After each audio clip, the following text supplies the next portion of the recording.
Captains, to end Spader's reign of terror, your attacks on occupied bases and Draconian military fleets must continue.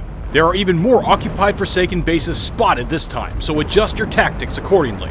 Forsaken Fury 2 features increased bonus points for completing all 5 targets in a set, making set completion more important than individual targets. You can also complete sets multiple times to rack up the bonus points.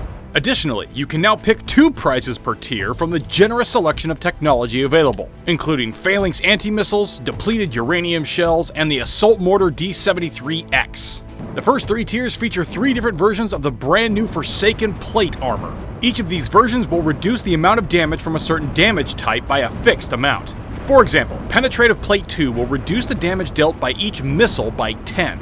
This armor will be more effective when you are facing an enemy that is using a large number of missile turrets that only deal a moderate amount of damage, like assault missiles. The 4th tier features the new Vulture missile.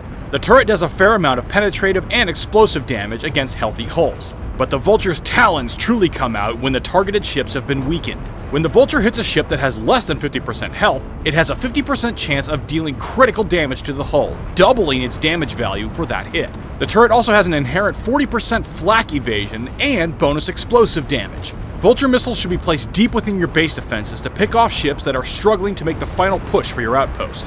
Finally, the 5th tier features the brand new Forsaken flagship, the Vanguard. This massive ship boasts an unprecedented 10 weapon slots and a tactical slot. In addition, it has an inherent plus 40% ballistic defense, doubles the damage dealt to buildings, and reduces the weight of equipped tactical modules by 40%. A totally unique ability for this hull alone. The Vanguard is so decked out that it can only be used in the flagship slot of a fleet. As a defender, it can protect your base from the fiercest invaders. This Vanguard slows the incoming thrusters with the engine disruptor module and mercilessly pelts them with mortar shells. It can also lead your ships into the heart of battle without flinching. Charging a Vanguard at an opposing fleet with Piranha drones escorting it can quickly corner and destroy even the strongest open water fleets. As the new pride of the Forsaken Armada, the Vanguard's power and versatility will make any opponent tremble with fear. Forsaken Fury 2 begins Thursday, November 14th and ends Monday, November 18th. Best of luck, Captains!